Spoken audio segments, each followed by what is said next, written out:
being offensively challenged and being undisciplined, that's not a good combination. Yeah. Greetings and salutations, and welcome to the Odd Coaches Podcast. I'm your host, Dr. Keith Adams, and with me today on this Throwdown Thursday edition are two of my favorite members of our Cavalcade of Stars, starting off with Robert Abney, our favorite administrator. Robert, how are you doing today, sir? And I'm living the dream today, man. Let's talk. All right, and Captain for Life, Will Cotton. Will, how you doing, man? Man, I actually watched a lot of college football today and last week. I feel good, and I feel like I know what I'm talking about. That's nice because we've got a show to do. In segment one, we're going around the territories, talk about the entire country in terms of college football. Segment two, there's some issues that I'd like to get my panel's thoughts on, including some potential Title IX concerns. And in segment three, we're going to talk about things strictly for entertainment purposes only. But first, ACC, hats off and my sympathies to Duke.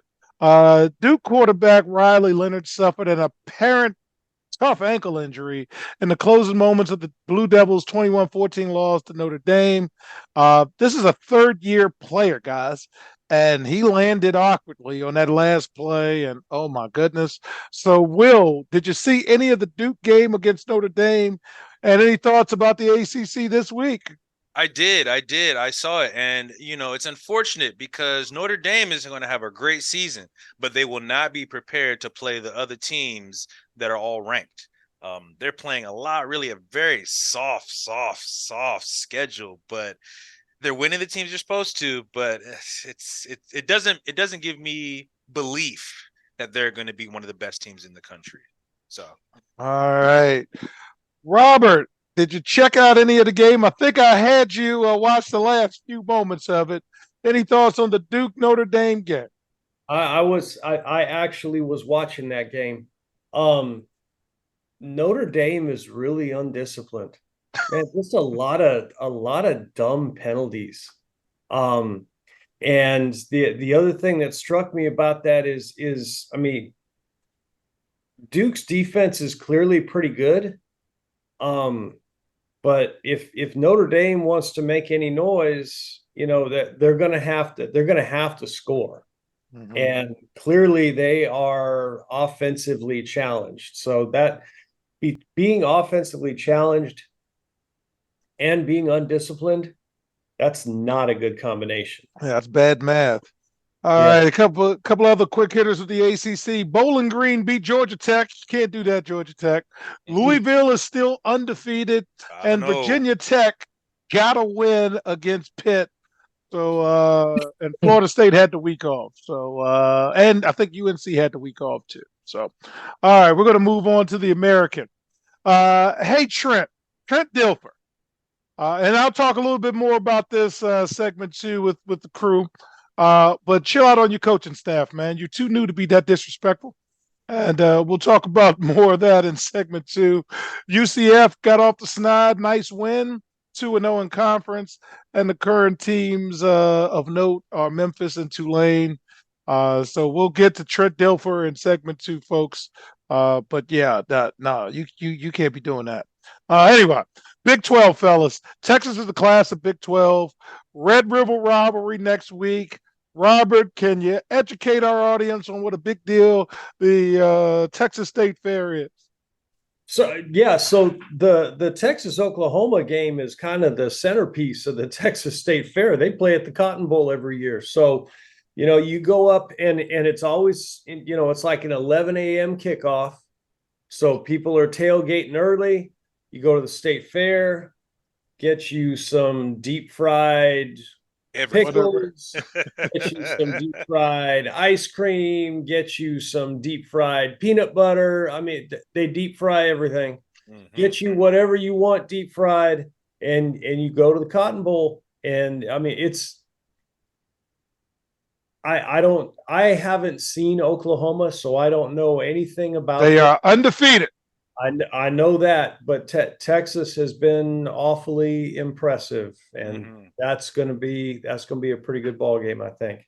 All right. BYU and West Virginia are having sneaky good seasons. And thank you, BYU, once again for helping the old man out. All right. Well, we're going to the Big Ten, sir. Go Terps. Maryland plays Ohio State next week.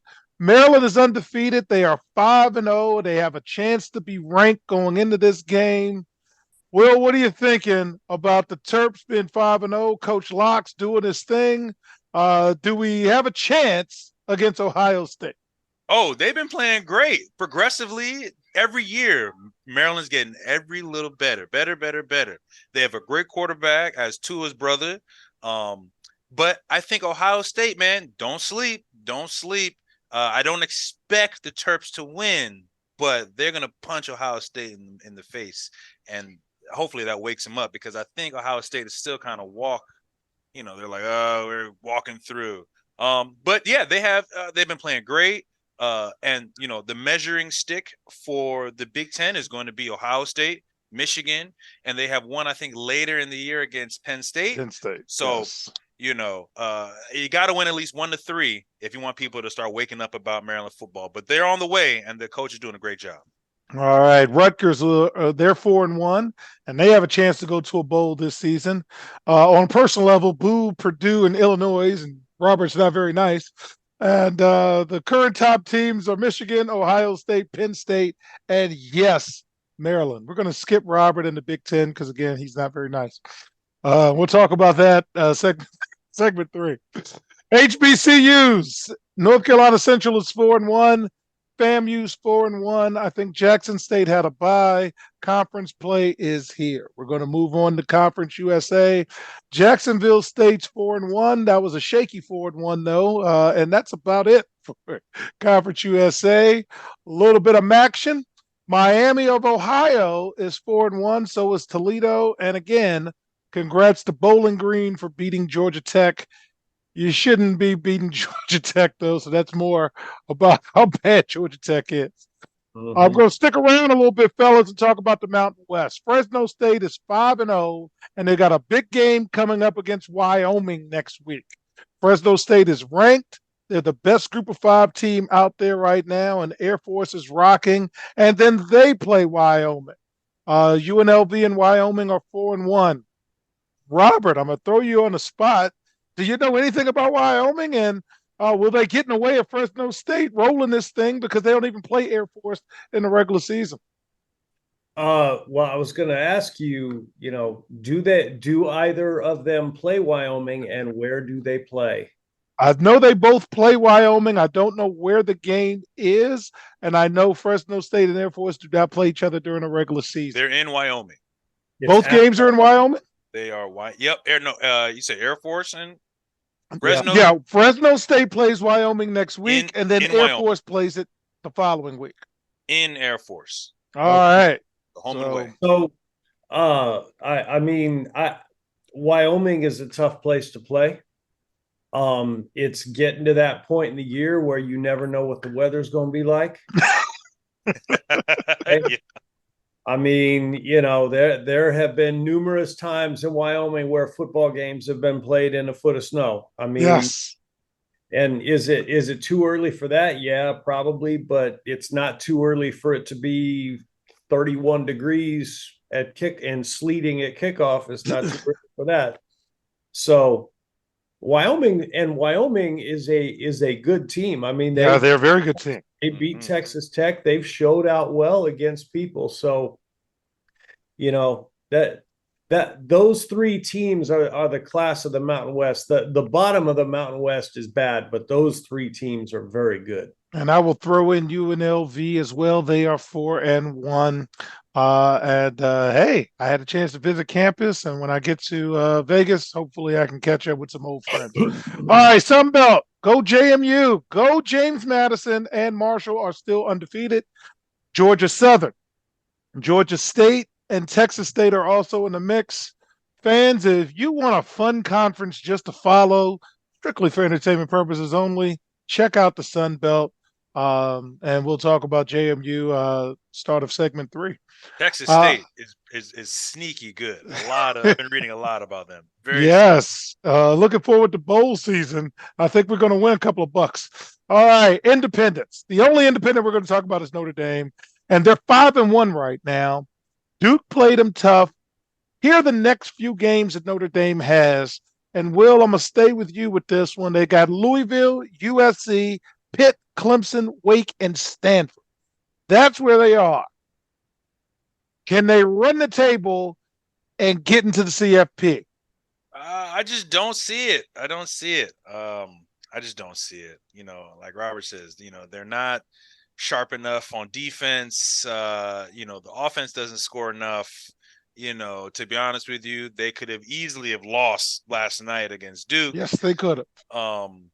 So I don't think they'll run. They don't gonna run the season. They don't have the firepower and the focus, I think, to run the table. So they'll put on some wins and they'll be in a nice bowl, but CFB not. All right, Robert, I'm gonna run that list by you again.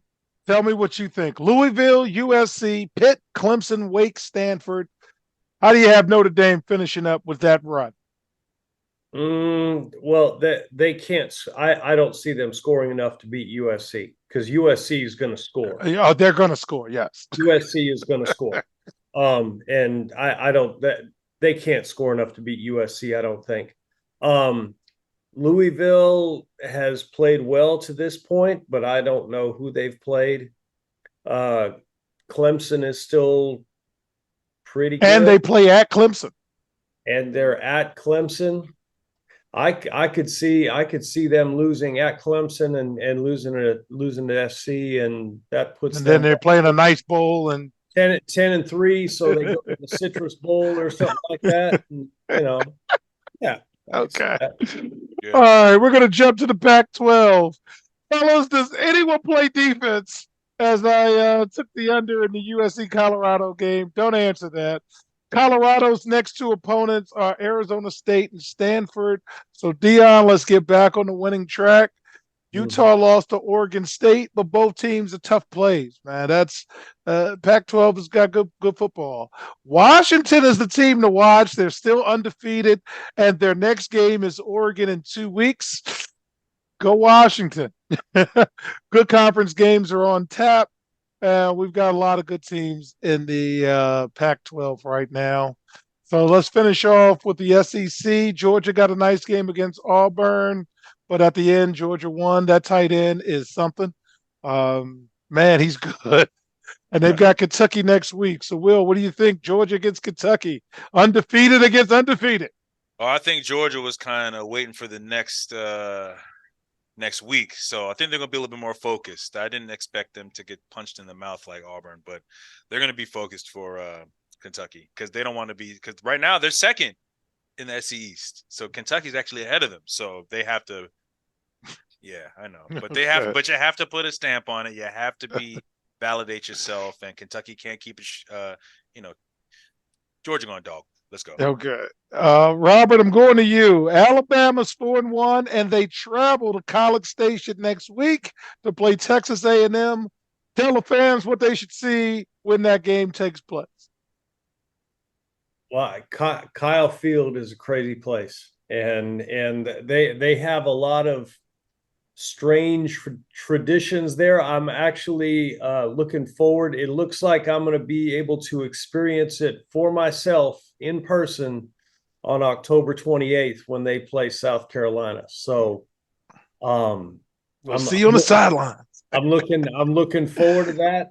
Lot of tradition there. A&M thinks very highly of themselves. I don't know if they got enough to beat Alabama, though. All right. Well, fans, we have gone around the territories. And in segment 2, we're going to talk about Trent Dilfer. I'm going to get some thoughts out. And then we're going to talk about NIL and Title IX.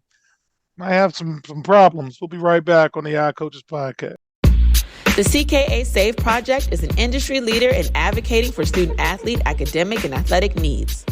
Through academic and athletic enrichment, the CKA SAVE project is on the forefront of the issues facing 21st century student athletes.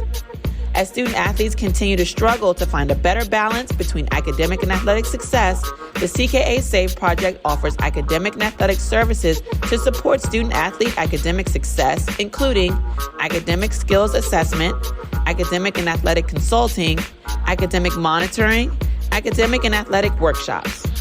For more information or to schedule a free consultation, contact Dr. Keith Adams by email at cka@ckasaveproject.org. Welcome back to the iCoaches podcast. Segment 2. I got to talk about Trent Dilfer. Okay. So UAB, University of Alabama, Birmingham coach Trent Dilfer ripped into at least two of his assistants during their loss to Tulane. Broadcast cameras caught Dilfer taking one of his assistants to task because of an illegal substitution. The broadcast cut away from Dilfer to show the announcer announcing the penalty, and Dilfer was still going after the coach. This is not the first time that Dilfer has made waves due to sideline encounters as a head coach. In 2021, they had video on social media of Dilfer then coaching a high school team at Lipscomb Academy in Nashville, Tennessee, grabbing a player by the shoulder pads, pushing him down.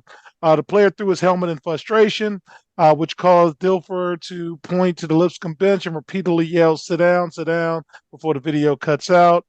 Dilfer did issue a statement which goes as this: during a moment of frustration and an attempt to get our team to play with more discipline, I unfairly singled Bo out. Somehow, Bo Dawson has been portrayed publicly as the culprit in this situation, when in reality, I should have been a better leader and shown great wisdom and discernment in how I handled this incident. Overall, I could not be more proud of Bo and the rest of our team for how they handled the emotional nature of each game they compete in. Here's Dr. Adams' take. Trent Dilfer signed a 5-year contract which would pay him $1.3 million annually. Before arriving at UAB, he won back-to-back state championships at the Lipscomb Academy. He was also a head quarterback coach at the Elite 11, which is an annual event that attracts the nation's top quarterbacks. At the end of the day, he's a 1-4 coach, 0-1 conference. Slow down. These are grown-ass men you're talking to. So if I am at UAB, Trent Dilfer will be in my office at 9 a.m., and there will be a 10 a.m. press conference, and he is on alert. Will, you played for me. I will give you the first opportunity to talk me off a ledge because that one bothered me. Talk to me, Will. You know, it's hard to be an assistant coach. You know, I think people think there's a lot that has to go into the X and O's, but a lot of that is managing the relationship in the game with coaches. You know, players on the same team will constantly go back and forth each other. You know, they'll yell, hey, man, you were supposed to make right instead of going left. What are you doing? And I see the same passion. It's unfortunate that it was seen in public and people kind of say it and say, well, he's berating his team and berating his coaches. That's what they signed up for. You know, they know he's an intense guy. I'm sure he's even more intense in college. I'm not in college, in practice. You know, and he knows that the difference between winning and losing are very small. The slim is, you know, you can't mess up little things. And now we're talking about millions of dollars, so you have to bring wins. It's just unfortunate, man. It's sometimes the public eye get to see the internal look of like how families and teams are playing and they're managing each other. He's not yelling at him out of, you know, anger and I hate him and da-da-da. It's frustration. It's trying to win. It's you know, there's no friends in the battlefield. You know, you gotta do your job. It's just unfortunate. You know, I personally I did not see the actual video or the clip that they're talking about, to be fair. But you know, I've been part on sidelines, I've been part of locker rooms, I've been part of huddles where guys get excited and angry and yell and say words and yell and use words they wouldn't in front of their mother before. But it's in the name of passion.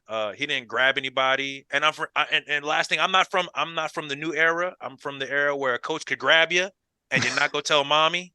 You know, so I get it. It never fazed me. My father even agreed. It's like, yeah, I'm glad he did that.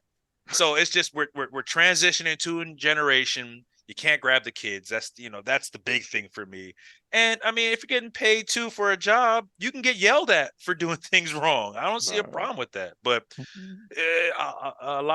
it's a big issue for not anything. Once he starts to win, they'll remember this and be laugh about it. But All right, Robert, you're my administrator. Please share your thoughts, sir, on the Trent Dilfer incident. I agree with a lot of what Will said, but I also you don't treat your people like that. You don't treat your people like that publicly. And it's at least worth, and I don't, if that's me, I'm having a conversation with him, and the conversation is basically going to be, hey, don't do that. Don't do that. Because that's not how we're going to treat people here. And then, you can put out a public statement saying, we had a conversation, the situation's been handled, we're moving on, which great. But I mean, I saw the video of Dilfer with the kid a couple of years ago, and seeing that, I mean, coaches are intense. Football coaches are a special kind of intense. Officiating football and basketball, those are the coaches are two very different animals. They really are. And it doesn't surprise me you see a football coach going off like that. But I just don't see how that's productive for your staff or for your team. Even if we're trying to motivate them to do better. There are better ways to do that, I think. Absolutely. Absolutely. All right, fans. So we want to talk a little bit about NIL and Title IX possibly colliding.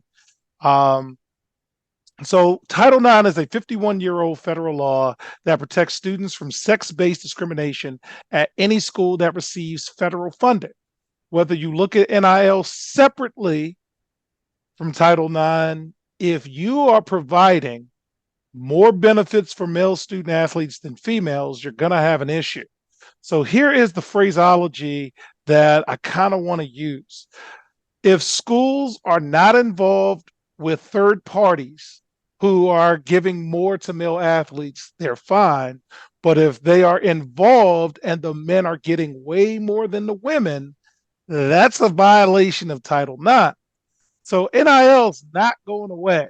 And people are already looking at this. The NCAA, in my opinion, needs to provide clear guidance and, more importantly, what punishments will take place for violating federal law, and then, air quote, attempt to monitor it. So, Robert, in your administrative opinion, are we sliding to some issues with NIL where teams are and coaches are saying, we need NIL money? We need this, we need that. Are we getting close to being dangerous with Title IX? What are your opinions on that? So I want to push back a little bit on something that you said in terms of third party money. If it's third party money, you're fine. That's not accurate. Okay, talk to me.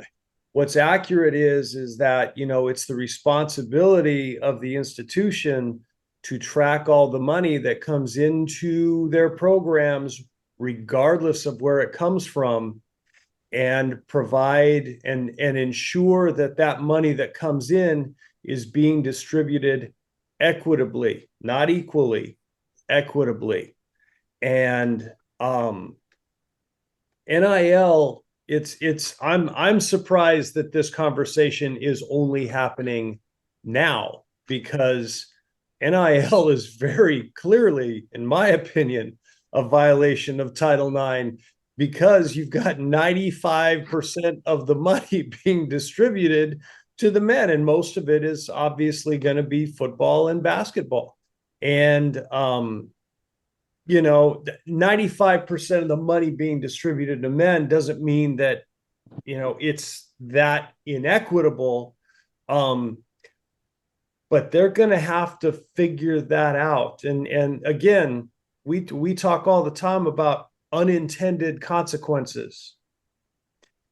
This is one of those, because I guarantee you there was not a lot of thought put into, okay, when we do this, what will this mean for Title IX?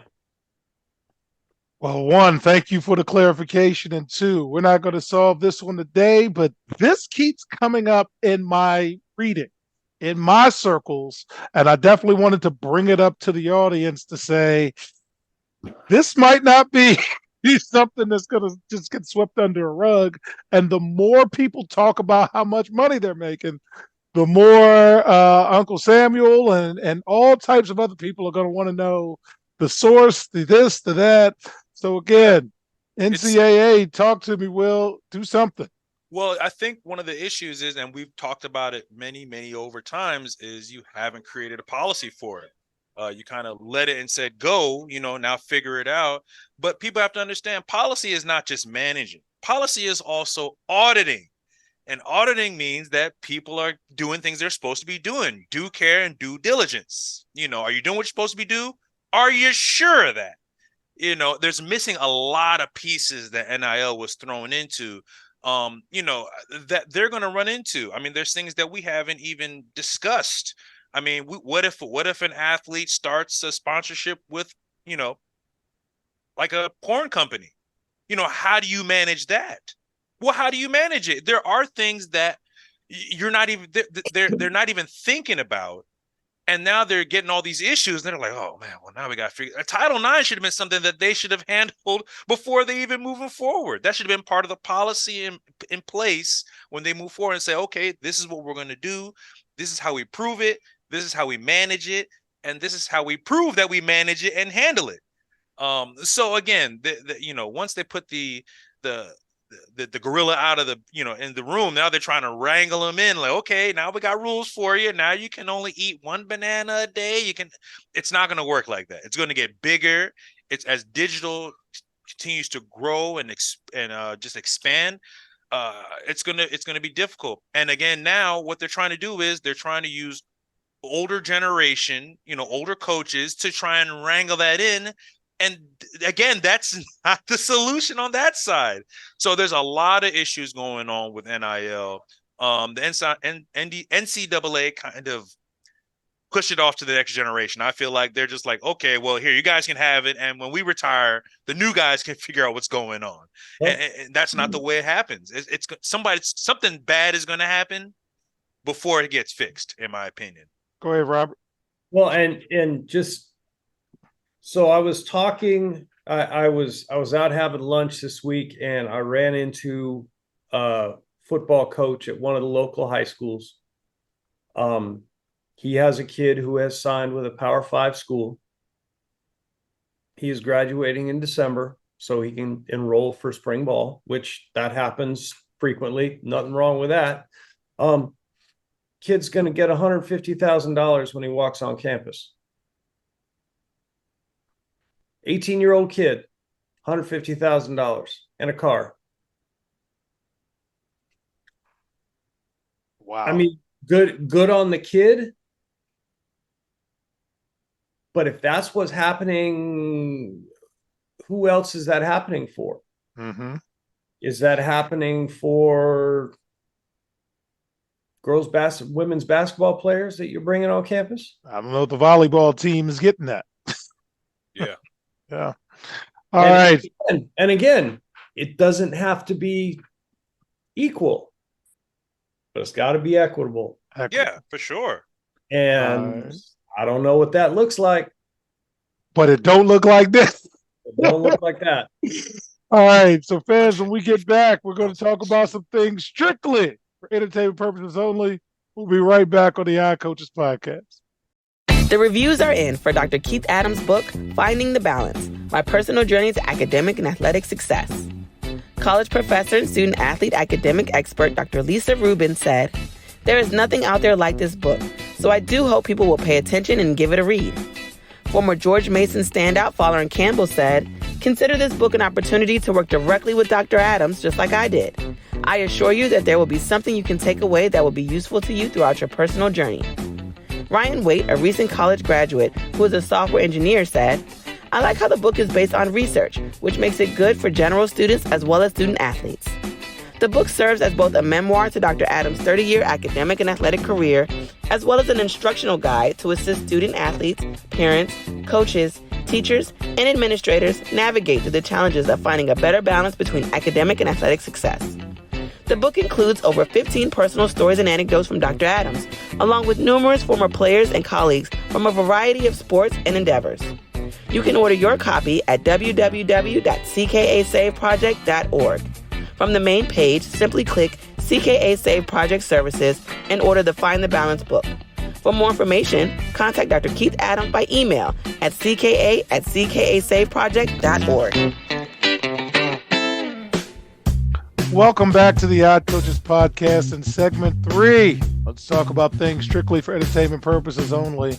First, the OCP Top 5. Again, we want to remind you that we're just focused on the college football playoffs and major bowl games.